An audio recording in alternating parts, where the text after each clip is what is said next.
गौतम बुद्ध जी से जुड़ी एक नई कहानी में आप सभी का फिर से स्वागत है। इस कहानी के माध्यम से बुद्ध जी बताते हैं कि वास्तव में बुद्धिमान कौन है और बुद्धिमान कैसे बना जा सकता है। किसी नगर में एक लड़का रहता था और उसका दिमाग बहुत तेज था। उसकी खासियत यह थी कि वह किसी भी चीज को बड़ी जल्दी और आसानी से सीख लेता था।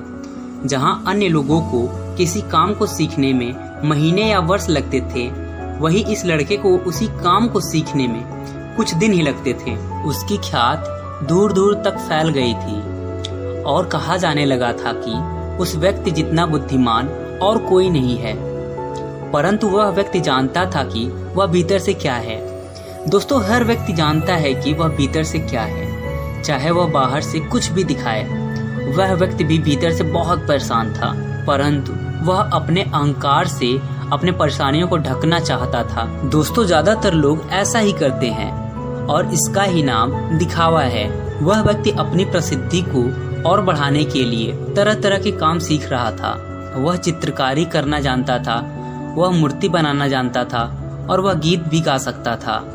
और वो दुनिया जहान का हर वो काम सीख चुका था जो उसने अब तक देखे हुए थे। इसलिए उसे अपनी बुद्धिमत्ता पर अहंकार था, क्योंकि कोई भी साधारण आदमी एक नए काम को कर सकता है या 2 काम कर सकता है या ज्यादा से ज्यादा 3 काम कर सकता है, परंतु वह तो सैकड़ों काम कर सकता था और बहुत अच्छे से कर सकता था। इसलिए उसे अपनी बुद्धिमत्ता पर अहंकार था। वह इस बात को अंदर ही अंदर मान चुका था कि उसके जितना बुद्धिमान इस संसार में कोई नहीं है। फिर एक दिन उसका सामना गौतम बुद्ध जी से होता है। उसे पहली बार एक ऐसा व्यक्ति दिखता है जिससे उसे ईर्ष्या होती है। अब तक उसने ऐसे लोग देखे हुए थे जो उससे ईर्ष्या करते थे, और जहाँ ईर्ष्या होती है वहाँ तुलना का होना निश्चित है। वह व्यक्ति अपनी तुलना गौतम बुद्ध जी के साथ करना शुरू कर देता है। वह व्यक्ति देखता है कि बुद्ध के पास तो एक भिक्षा का कटोरा है, लेकिन उसके पास धन की कोई कमी नहीं है। बुद्ध जी के वस्त्र तो साधारण हैं, परंतु उसके वस्त्र बहुत कीमती हैं। बुद्ध तो जमीन पर नंगे पांव चलते हैं, परंतु वह नंगे पैर नहीं चलता। इसी तरह से वो आदमी सैकड़ों चीजों की तुलना गौतम बुद्ध जी के साथ करने लगता है, परंतु हर तुलना के बाद भी वह पाता है कि उसकी ईर्ष्या बुद्ध के प्रति 1% भी कम नहीं होती। वह व्यक्ति मन ही मन सोचता है कि मैं इस भिक्षु से अपनी तुलना क्यों कर रहा हूँ, जबकि मेरा जीवन इससे 100 गुना बेहतर है। फिर भी लोग बुद्ध का सम्मान कर रहे हैं। आखिर इसके भीतर ऐसा क्या है जो मुझ में नहीं है, और इसके कारण मेरे भीतर इसके प्रति ईर्ष्या है। बहुत देर तक अपने मन में उलझे रहने के बाद वह व्यक्ति तय करता है कि वह बुद्ध के पास जाएगा और उनसे पूछेगा कि उनकी उपलब्धि क्या है।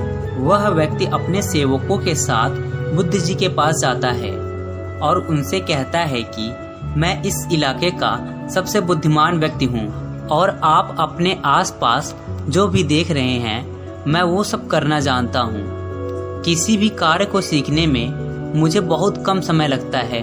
सभी लोग मेरा सम्मान करते हैं, परंतु इसके बाद भी मेरे भीतर आपके लिए ईर्ष्या है। मैं यह जानना चाहता हूँ कि आपकी उपलब्धि क्या है। ये सब लोग आपका सम्मान क्यों कर रहे हैं। उसके बाद बुद्ध जी कहते हैं कि वैसे तो मेरी कोई उपलब्धि नहीं है, परंतु तुम कह सकते हो कि मेरी एक उपलब्धि है।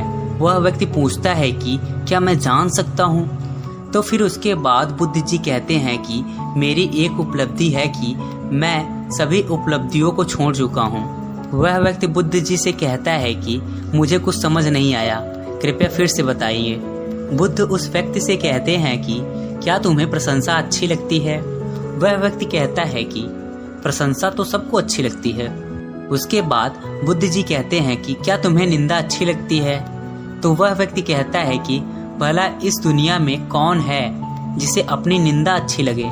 उसके बाद बुद्ध जी कहते हैं कि जो तुम्हें अच्छा लगता है और जो तुम्हें बुरा लगता है, मैं इन दोनों से ऊपर उठ चुका हूँ। ना तो मुझे निंदा सताती है और ना ही मुझे अपनी प्रशंसा पर प्रसन्न कराती है। बस यही अंतर है तुम में और मुझ में। और उसके बाद वह व्यक्ति बुद्ध से कहता है कि परंतु यह कैसे संभव है। बुद्ध जी मुस्कुराते हैं और कहते हैं कि तुमने सैकड़ों काम सीखे, लेकिन एक सबसे जरूरी काम तो तुम सीखना भूल गए। वह व्यक्ति बुद्ध जी से पूछता है कि कौन सा काम बुद्ध? बुद्ध जी कहते हैं कि अपने मन को नियंत्रण करना। क्या तुम्हें आता है? बुद्ध जी की यह बात सुनकर वह व्यक्ति समझ जाता है कि ईर्ष्या का कारण यही था। इसके बाद बुद्ध कहते हैं कि जिस व्यक्ति ने सारा जगत जीत लिया हो लेकिन अपने मन को नहीं जीता, उसने कुछ भी नहीं जीता। और जिसने अपने मन को जीता परंतु अपना सब कुछ गंवा दिया, फिर भी उसने सब कुछ जीत लिया।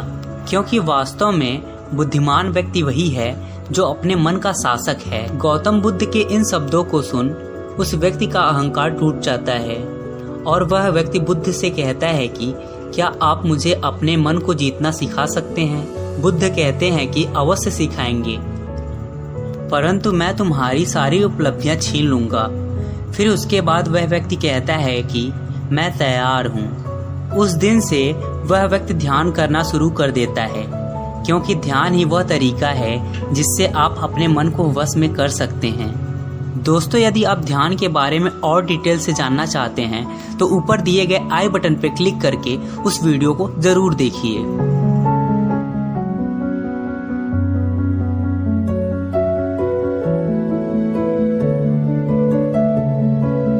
दोस्तों, अगर चैनल पर आप नए हो तो चैनल को सब्सक्राइब कर लीजिए।